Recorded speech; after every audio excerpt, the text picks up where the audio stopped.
이 아이는 릭입니다. 아니 정확히는 똑같이 생긴 릭 3명이죠.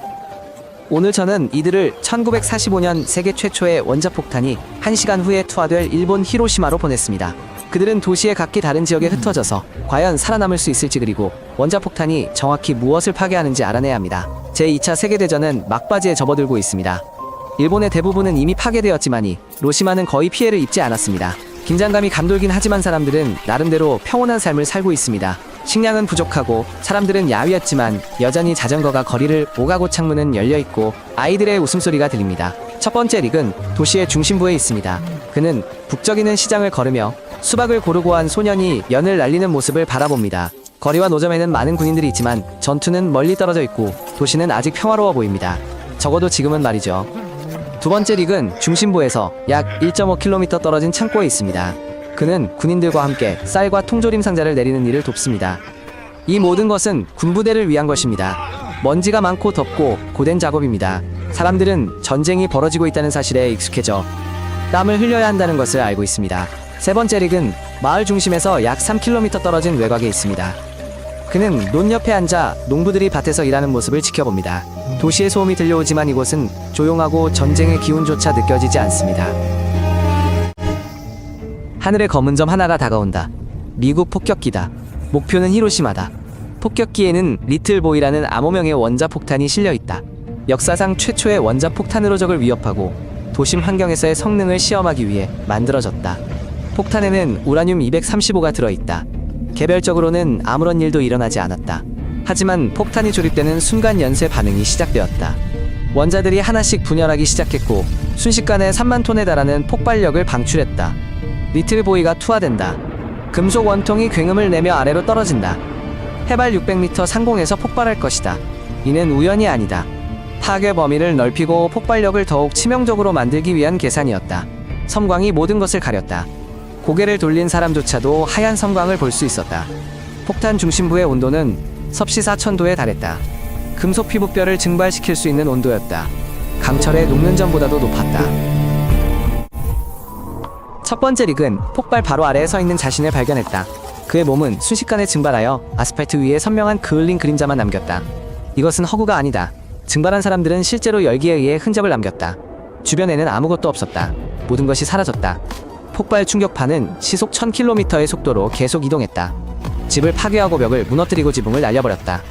반경 3km 아래는 먼지와 잔해만 남았다. 공기가 무기가 되었다. 두 번째 릭은 이 충격파에 휩쓸려 쓰러졌다. 나무 기둥이 그의 가슴을 꿰뚫었다. 릭은 온몸에 화상을 입고 숨쉬기조차 힘들었다.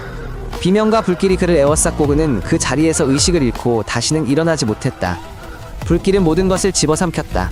도시 중심부에서 섭씨 1000도에 달하는 화염 폭풍이 시작되었다.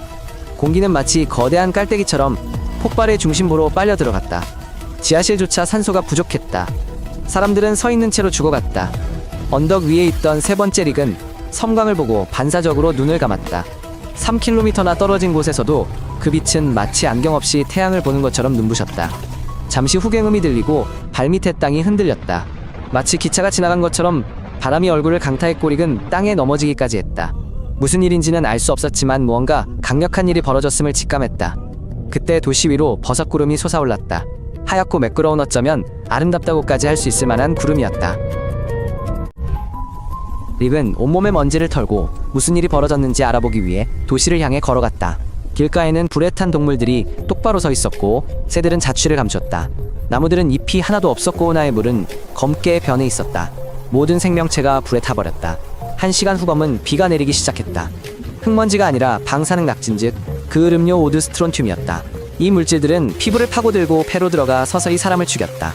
지금 이 순간 세 번째 릭은 엄청난 양의 방사능에 노출되고 있었다. 그는 도시에 들어섰다. 거리는 잔해로 뒤덮여 있었고 차, 한 대도 구급차, 한 대도 없었다. 병원은 파괴되었고 다리는 무너져 내렸다. 잊을 수 없는 시체와 소리들이 도처에 가득했다. 릭은 재 속을 헤쳐나가다 결국 쓰러졌다. 그는 다치지 않았지만 그의 몸속에서는 이미 카운트다운이 시작되었다. 방사능은 소리 없이 작용했다. 처음에는 메스꺼움이, 그 다음에는 열이 났다. 머리카락이 빠지고 피부가 갈라졌다. 이것이 급성 방사선 증후군이었다. 불에 타지 않은 사람들조차도 결국 죽음을 맞이할 운명이었다. 그들에게는 며칠 또는 몇 주 안에 죽음이 찾아올 것입니다. 히로시마는 완전히 파괴되었다. 건물의 거의 80%가 사라졌다. 7만 명이 넘는 사람들이 천 몇 시간 만에 목숨을 잃었고 이사들도 거의 모두 희생되었다. 살아남은 사람들은 어떻게 해야 할지조차 몰랐다. 첫 번째 릭은 순식간에 사라졌다. 두 번째 릭은 불에 타 죽었다. 세 번째 릭은 허물어진 헛간에 숨어 도랑물을 마시고 주운 쌀을 먹으며 간신히 버텼다. 하지만 검은 비는 이미 그의 목숨을 앗아갔다. 사흘째 되던 날그의 심장은 멈춰버렸다. 세 번째 릭은 마지막으로 고개를 들었다. 하늘은 이미 맑아졌지만 그 버섯구름이 그의 눈앞에 다시 나타났다. 모든 것이 계산되고 정확하게 실행되었다. 공중 폭발날 시 선택고도까지 모든 것에는 이유가 있었다. 그것은 하나의 실험이었다. 다만 이번에는 사막이 아닌 사람들이 살고 있는 도시에서 벌어진 실험이었다. 도시 전체가 실험장이 되었다. 생존자들은 수년간 고통받았다. 어떤 이들은 종양이 생겼고 어떤 이들은 시력을 잃었다. 많은 아이들이 장애를 가지고 태어났고 수십 년이 지난 지금도 그 후유증은 사라지지 않았다. 사흘 후 두 번째 폭탄이 일본의 또 다른 도시 나가사키에 투하되고 일본은 곧 항복할 것이다. 전쟁은 끝나겠지만 인류는 달라질 것이다. 모두가 이해하게 될 것이다. 이제 우리는 모든 문명을 파괴할 수 있는 무기를 갖게 되었다는 것을. 세계는 핵시대로 접어들고 있다.